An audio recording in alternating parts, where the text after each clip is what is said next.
Hi hello నమస్తే. నా పేరు జోజిబాబు. ఈరోజు మనం ఈ అంతరించిపోతున్నటువంటి క్రిటికల్లీ ఎండేంజర్డ్ స్పీసీస్ గురించి నేర్చుకుందాం. ఈ మొక్కలు, ఈ జాతులు అంతరించిపోవటానికి చాలా కారణాలు ఉంటాయి. దేశ కాలమాన పరిస్థితులను బట్టి అవి రాను రాను అంతరించిపోతూ ఉంటాయి. అలా అంతరించిపోతున్నటువంటి ఈ చెట్ల జాతుల్లో కొన్ని ముఖ్యమైన వాటి గురించి మనం నేర్చుకుందాం. అలాగే ఇవి అంతరించిపోవటానికి మానవ తప్పిదాలే ఎక్కువగా కారణం అవుతాయని మన సైంటిస్టులు చెప్తున్నటువంటి నిజాలు. అవేంటో మనం ఎలా అంతరించిపోతున్నాయి, ఎలా కాపాడుకోవాలి, వాటి గురించి, వాటి జీవిత చరిత్ర గురించి మనం ఈరోజు తెలుసుకుందాం. ఓకే ఫ్రెండ్స్, చూడండి, ఈ అంతరించిపోతున్న చెట్లలో ముఖ్యమైనది రేవడి చెట్టు. సో డెలీనియా పెంటగైనా, దీన్ని మనం తెలుగులో రేవడి చెట్టు అని కూడా పిలుస్తాం. ఇది క్రిటికల్లీ ఎండేంజర్డ్ స్పీసీస్ జాతుల్లోకి మన IUCN అంటే ప్రపంచ పర్యావరణ సంస్థ అయినటువంటి international union for conservation of nature వాళ్ళ సర్వేలో తేలింది ఈ చెట్టు త్వరలో అంతరించిపోబోతుందని. ఈ జాతిని మనం అంతరించిపోతున్న జాతిగా వర్గీకరించారు. కాబట్టి మనం సోషల్ ఫారెస్ట్రీ నర్సరీలలో కానీ లేదా ప్రైవేట్ నర్సరీల్లో కానీ విత్తనాలను విరళంగా ఇవ్వడం ద్వారా పెద్ద ఎత్తున రక్షించి మరియు ప్రచారం చేసి వాటిని కాపాడాలి. సో సోషల్ ఫారెస్ట్రీ నర్సరీసే కాకుండా ప్రైవేట్ నర్సరీలో కూడా ఈ విత్తనాలని మనం సేకరించి విరాళంగా ఇవ్వాలి. సో ఇదొక కార్యక్రమం చేపడితే చాలా మంచిదని నా ఉద్దేశం. సో విత్తనాలను విరాళంగా ఇవ్వటం అనేది డబ్బులు విరాళంగా ఇవ్వటం, లేదా వస్తువులు విరాళంగా ఇవ్వటం, లేదా అనేక రకాలైన ప్రజలకు ఉపయోగపడే వాటిని విరాళంగా ఇవ్వటం అనేది మనకు తెలుసు. కానీ ఈ విత్తనాలను విరాళంగా అంతరించిపోతున్న జాతికి చెందినటువంటి విత్తనాలని విరాళంగా ఇవ్వటం అనేది ఒక కొత్త concept. As a forest officer మీరు చాలా వరకు ఈ ఏప్రిల్ మే నెలల్లో విత్తనాలు వచ్చే టైం కాబట్టి ఆ విత్తనాలని సేకరించే కార్యక్రమం మీరు కానీ, మీ తోటి సహోద్యోగులు కానీ, లేదా మీ దగ్గర ఉన్నటువంటి క్యాజువల్ లేబర్తో కానీ ఒక కార్యక్రమం ఒక 2 నెలలు చేపట్టండి. అలా సేకరించిన విత్తనాలని సోషల్ ఫారెస్ట్రీ నర్సరీలో కానీ లేదా ప్రైవేట్ నర్సరీలకు కానీ విరళంగా ఒక కార్యక్రమం ఏర్పాటు చేసి వాటిని ఇవ్వండి. ఆ ఇచ్చినటువంటి విత్తనాలని నర్సరీలో ఒక సంవత్సరం లోపే వాటిని నాటించే ఏర్పాటు చేయండి. ఎందుకంటే ఆ విత్తనాల యొక్క వైబిలిటీ, జీవిత కాల పరిమితి 1 సంవత్సరం మ్యాక్సిమం ఉంటుంది. కాబట్టి ఈలోపే వాటిని మనం మొక్కలుగా పెంపొందించి వాటిని తిరిగి మళ్ళీ ప్రజల ద్వారా గ్రామాల్లో లేదా కొన్ని సంస్థల ద్వారా, స్వచ్ఛంద సంస్థల ద్వారా నాటించి ఏర్పాటు చేస్తే ఈ అంతరించిపోతున్న చెట్లని కాపాడుకోవచ్చు అనేది నా ఉద్దేశం. అలాగే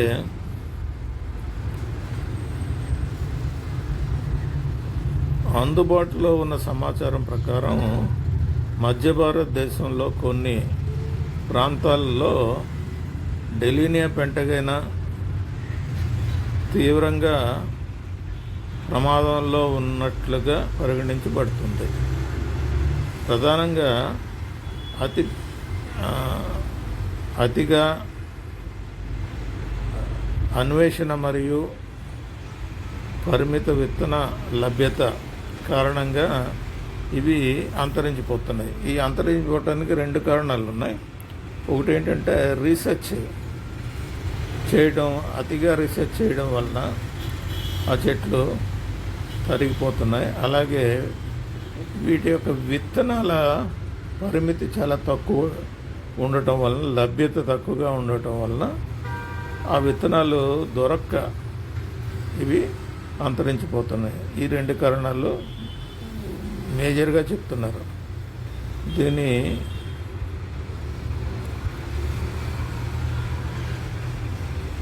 కాబట్టి వీటి జనాభాలో గణనీయమైన క్షీణత ఏర్పడింది. డెలీనియా పెంటగైనా పరిరక్షణ గురించి ముఖ్య అంశాల గురించి మనం నేర్చుకుందాం.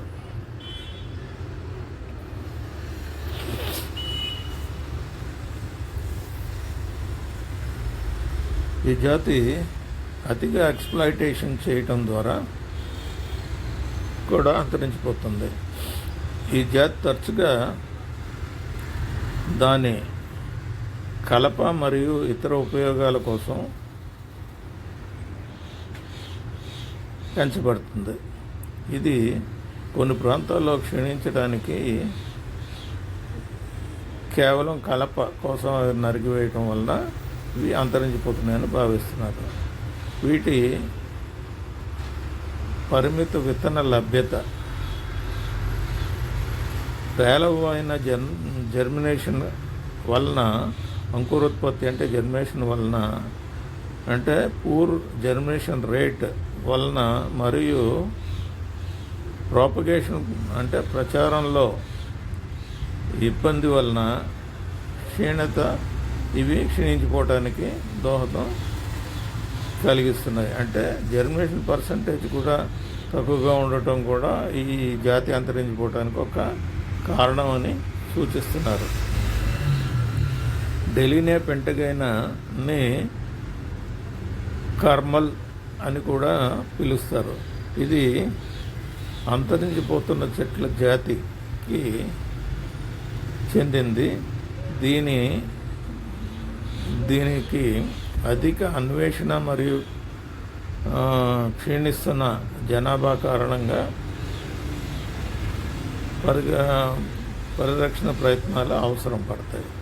ముఖ్యంగా వీటి మీద రీసెర్చ్ ఎక్కువగా చేయడం వల్ల కూడా ఇవి అంతరించిపోతున్నాయి. కాబట్టి వీటిని పరిరక్షించాల్సిన బాధ్యత మనకి ఉంది.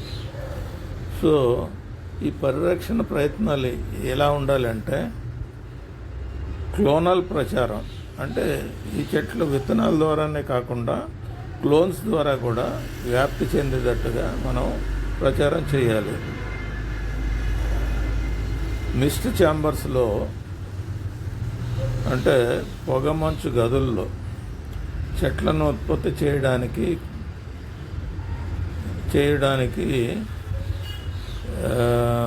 కాండము శాఖలు అంటే క్లోన్స్ని వాటి యొక్క బ్రాంచెస్ని ఉపయోగిస్తారు. అయితే పునరుత్పత్తి వ్యూహం ఎలా ఉండాలంటే, చెట్ల యొక్క సహజ ఆవాసాల్లో పరిరక్షణ వ్యవస్థ నిర్వహించడానికి పునరుత్పత్తి వ్యవస్థ వ్యూహాన్ని అభివృద్ధి చేయడం చాలా ముఖ్యమైనది. సో వీటి యొక్క న్యాచురల్ కండిషన్స్లో వీటిని ప్రాపగేట్ చేయడం కూడా ఒక ముఖ్యంగా గుర్తుపెట్టుకోవాల్సినటువంటి విషయం. ఈ చెట్టు యొక్క ఉపయోగాలు చూద్దాం. చెట్టుకి ఔషధ విలువలు కలిగి ఉంది మరియు దాని ఆకులు, పండ్లు మరియు బెరడు యాంటీ బ్యాక్టీరియల్, యాంటీ ఆక్సిడెంటల్ మరియు యాంటీ యూఫాల్ గ్లూకోసిస్ లక్షణాలు కలిగి ఉంటాయి. ఇది పట్టుపురుగుల పరిశ్రమ, పట్టుపురుగులు మరియు పశుగ్రాసం మరియు ఫర్నిచర్ తయారీకి కోసం కూడా ఈ చెట్లను ఉపయోగించబడుతుంది. వీటి యొక్క వైద్య ఉపయోగాల గురించి మనం తెలుసుకుందాం. సో వైద్య ఉపయోగాలు ఎలా ఉన్నాయంటే, ఈ కర్మల్ అని కూడా పిలువబడే డెలినియా పెంటగైన అనేక సాంప్రదాయ ఔషధాలలో ఉపయోగపడుతుంది. మొక్కని క్యాన్సర్ మరియు గాయాలకి, డయాబెటీస్కి, విరోచనాలకి మరియు మరెన్నో చికిత్సలకి ఉపయోగించవచ్చు. ఔషధ ఉపయోగాలు ఏంటంటే, క్యాన్సర్లో ఈ మొక్క యొక్క బెరడు మరియు విత్తనాలు క్యాన్సర్ చికిత్సకు చికిత్స చేయడానికి ఉపయోగపడతాయి. ఈ గాయాలకి చికిత్స చేయడానికి కూడా ఈ మొక్కలను ఉపయోగిస్తారు. అలాగే డయాబెటీస్ చికిత్సకు కూడా ఈ మొక్క యొక్క పండిన పండ్లను ఉపయోగించబడతాయి. అలాగే విరోచనాలకి చికిత్స చేయడానికి కూడా ఈ మొక్కను ఉపయోగిస్తారు. ఛాతీ నొప్పికి చికిత్స చేయడానికి మొక్క యొక్క బెరడును, పండ్లను ఉపయోగిస్తారు. శరీర నొప్పులు అంటే బాడీ పెయిన్స్కి చికిత్సకు కూడా తగ్గించడానికి ఈ మొక్కని ఉపయోగిస్తారు. అలాగే ఔషధ లక్షణాలు ఏమున్నాయంటే, ఇంకా యాంటీ ఇన్ఫ్లమేటరీ లక్షణాలు చాలా ఉన్నాయి. యాంటీ మైక్రోబియల్ లక్షణాలు కూడా కలిగి ఉన్నాయి. మొక్క యాంటీ ఆక్సిడెంట్ లక్షణాలు ఉన్నాయి. అలాగే డయాబెటిక్ లక్షణాలు అంటే యాంటీ డయాబెటిక్ లక్షణాలు కూడా ఉన్నాయి. అలాగే మొక్కలో కొలెస్ట్రాల్ను తగ్గించిన లక్షణాలు కూడా ఉన్నాయి.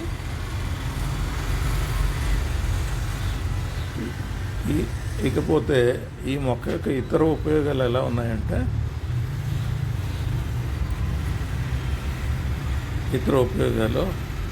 మొక్క యొక్క కలపను తేమ నిరోధక బోర్డులు తయారు చేయడానికి ఉపయోగిస్తారు. ఈ కలప చేత తయారు చేయబడినటువంటి బోర్డ్స్ అంటే చెక్కల్ని, ప్లైవుడ్ చెక్కలు లాంటి చెక్కల్ని లో తేమ అనే శాతం అనేది తక్కువగా ఉంటుంది, తేమ పీల్చుకోవు. కాబట్టి తేమ నిరోధక బోర్డులు తయారు చేయడానికి ఉపయోగిస్తారు. మొక్క యొక్క కలప చిన్న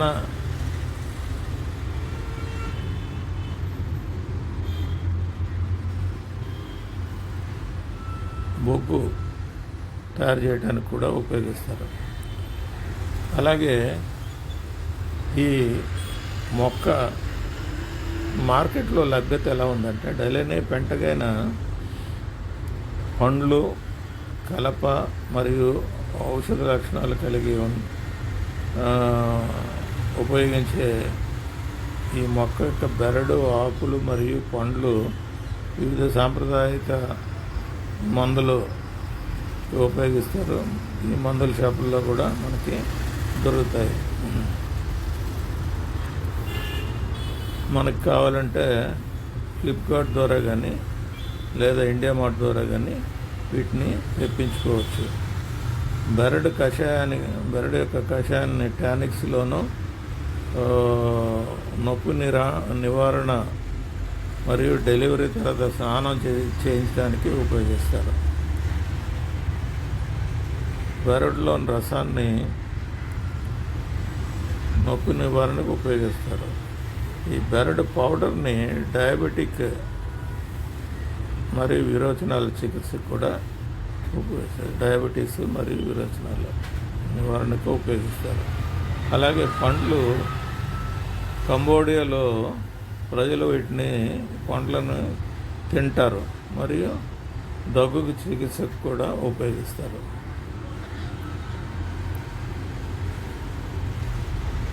అయితే ఈ కలప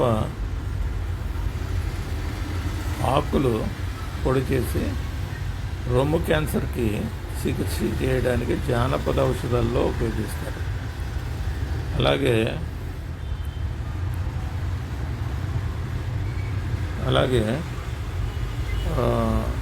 కాండం బెరడు రసాన్ని లింఫోసిస్ చికిత్స కూడా ఉపయోగిస్తారు. ఇతర ఉపయోగాలు ఏంటంటే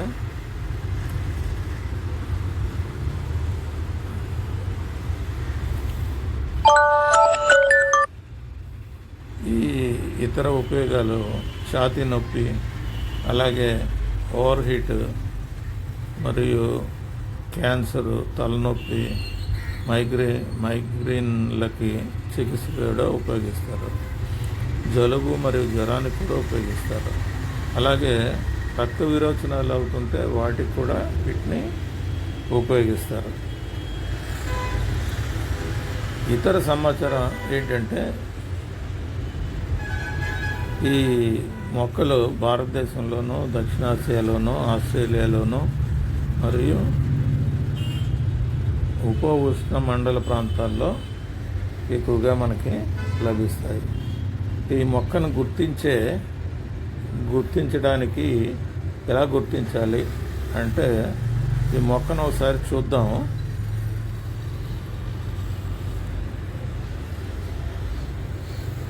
ఒక్కసారి చూద్దాం ఈ మొక్క ఎలా ఉంటుందో.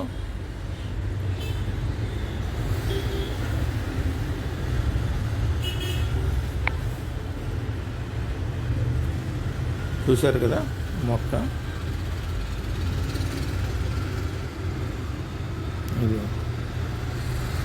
ఇది medium size tree, small to medium size tree.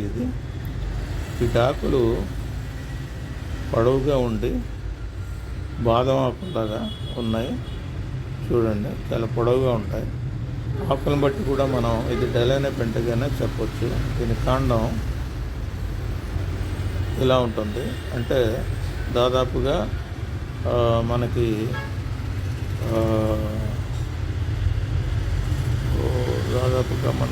కానుగ మొక్క కాండంలాగా కనిపిస్తుంది. ఇదిగో ఈ రకంగా.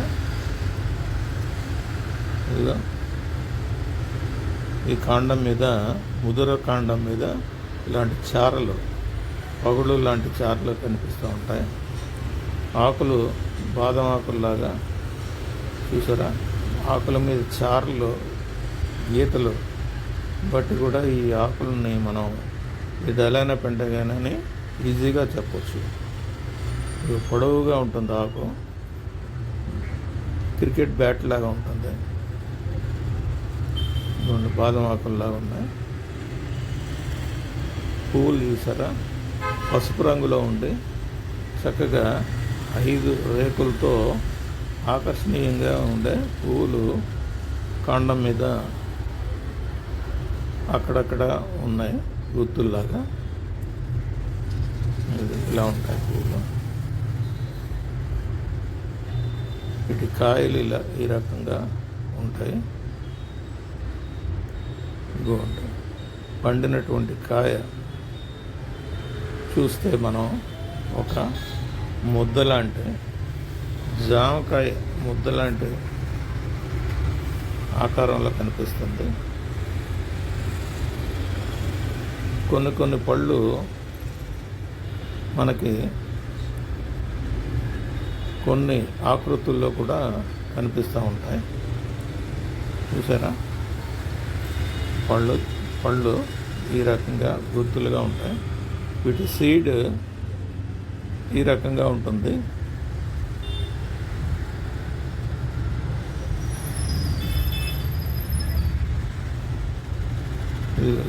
ఇది సీడ్, ఇది సిల్వర్ ఓక్ సీడ్ లాగా కనిపిస్తుంది కదా మనకి. చూడండి, గింజలు గట్టిగా ఉంటాయి. వీటి మెడిసిన్స్ తయారు చేస్తాం.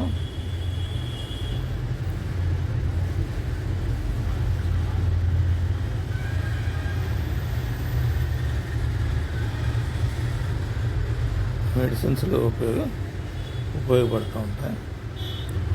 దీని యొక్క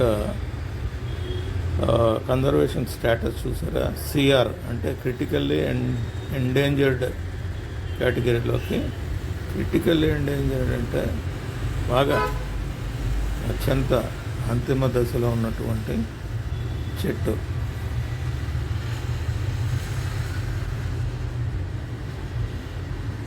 దీనికంటే ముందు ఎక్స్టింక్ట్ ఇన్ వైల్డ్, ఎక్స్టింక్ట్ అని 2 స్టేజ్లు ఉన్నాయి. వాటిలోకి వెళ్ళిందంటే మాత్రం మనకి ఆ మొక్కలు వైల్డ్లో కనిపిస్తాయి కానీ బయట ఎక్కడ కనపడవు అని అర్థం. అలాగే ఈఎక్స్ అంటే టోటల్గా ఎక్స్టెంట్ అయిపోయినట్టు లెక్క. ఓకే, ఇప్పుడు మొక్క గురించి చూద్దాం రండి.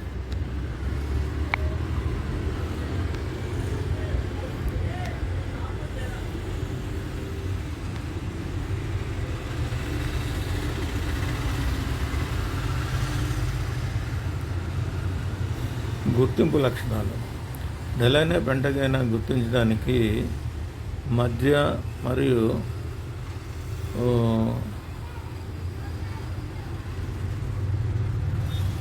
షార్ట్ అండ్ అంటే చిన్న, స్మాల్ అండ్ మీడియం ట్రీ.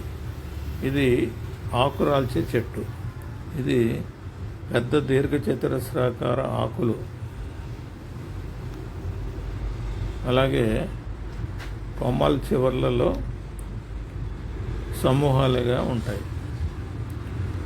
పువ్వులు సువాసననిచ్చే పసుపు పువ్వులు ఉంటాయి. ఆకులు లేని రెమ్మలపై సమూహాల్లో కనిపిస్తూ ఉంటాయి ఈ పువ్వులు. మరియు వీటి పండ్లు 5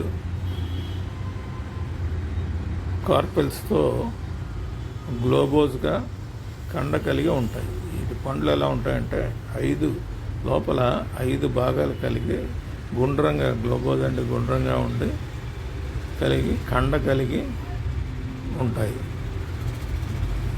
ఆకులు సాధారణంగా పెద్దవి, 100 సెంటీమీటర్ల పొడవు వరకు కూడా ఉంటాయి.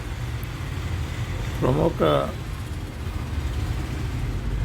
సమాంతర సిరలు అంటే ఈ ఆకుల మీద గీతలుగా ఉన్నాయి చూసారా, లాటరల్ వెయిన్స్. ఇవి సమాంతరంగా ఉంటాయి, ఒకదానికొకటి సమాంతరంగా ఉంటాయి. మరియు బెరడు బూడిద రంగులో ఉంటుంది చూశారు కదా. ఇది సాధారణంగా భారతదేశం మరియు ఆస్ట్రేలియాలో కనిపిస్తుంది. ఇకపోతే కీలక లక్షణాలు. ఆకులు దీర్ఘచతురస్రంగా ఉంటాయి. కోణాలు బ్రాంచెస్ చివరలో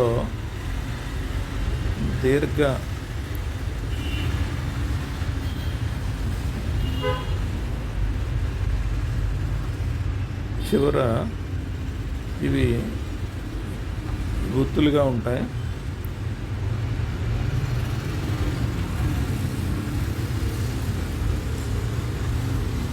ఈ ఆకులు కింద కొద్దిగా నూగు లాంటి వెంట్రుకలు ఉంటాయి. పూలు సువాసన ఇస్తాయి. 5 రేకులు కలిగినటువంటి పూలు ఉంటాయి. చిన్న క్లస్టర్లో కనిపిస్తాయి. ముఖ్యాంశాలు ఏంటంటే ఫ్లవరింగ్ జూన్ టు ఆగస్టు వరకు ఫ్లవరింగ్ ఉంటుంది. అలాగే fruits appear in October and till March April వరకు వస్తాయి. ముందు సంవత్సరం అక్టోబర్ నుంచి నెక్స్ట్ ఇయర్ మార్చ్ ఏప్రిల్ వరకు ఫ్రూట్స్ వస్తూ ఉంటాయి. సీడ్ కలెక్షన్ ఏమో డిసెంబర్ టు జనవరి చేస్తే మంచిది. Seed viability is very low. ముఖ్యంగా ఈ అంతరించిపోవటానికి ముఖ్య కారణం ఇదొకటి.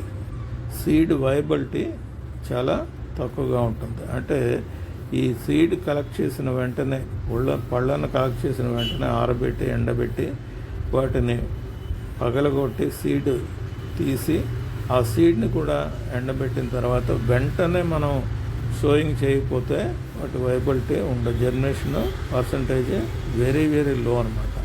ఇది ఒకటి బాగా గుర్తుపెట్టుకోవాలి. అలాగే సీడ్ ట్రీట్మెంట్ ఇమ్మీడియట్గా కలెక్ట్ చేసేస్తాం కాబట్టి సీడ్ ట్రీట్మెంట్ ఏమీ దీనికి అవసరం లేదు. మై డియర్ ఫ్రెండ్స్, మనం ఈ అంతరించిపోతున్న డెలీనియా పెంటగైనా అంటే మనం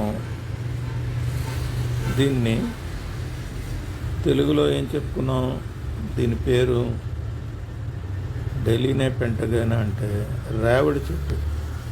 సో ఈ రేవడి చెట్టు గురించి కొన్ని వీడియోస్ని మీకు కింద దిగువన ఇచ్చాను. ప్రతి మొక్కకి ఒక 5 వీడియోస్ పెడుతున్నాను. దయచేసి వీడియోస్ని క్షుణ్ణంగా పూర్తిగా చూడండి. ఇంకా కొంచెం ఇన్ఫర్మేషన్ మీకు దొరుకుతుంది. సో ఇంకేమన్నా డౌట్స్ మీకు ఉంటే దయచేసి నాకు కామెంట్ చేయండి, నేను మీకు ఆన్సర్ చేస్తాను. కాబట్టి ఫ్రెండ్స్, అంతరించిపోతున్న ఈ చెట్టుని కాపాడదాం, భావితరాలని బతికిద్దాం. ఇది నా slogan. Okay friends, thank you. ఇంకో మొక్క హిస్టరీతో మళ్ళీ ఒకసారి మిమ్మల్ని కలుస్తాను. Thank you so much. Thank you for listening to me.